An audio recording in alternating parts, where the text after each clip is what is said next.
Magandang gabi mga kapamilya! Samahan niyo kami sa aming mas pinaigting na pagbabalita. Ilang minuto na lang po, 2011 na, samahan niyo po kami sa pagsalubong sa bagong taon at sa bagong pag-asang dala nito sa sambayanang Pilipino.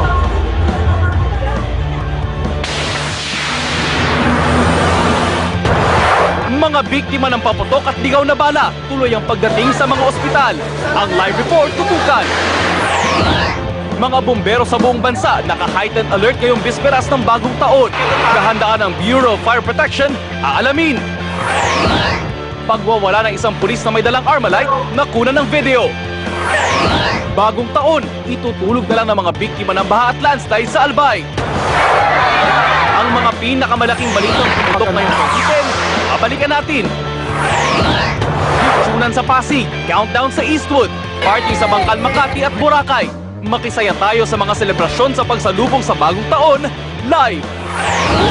At ang engranding salubong sa bagong taon ng Australia at New Zealand.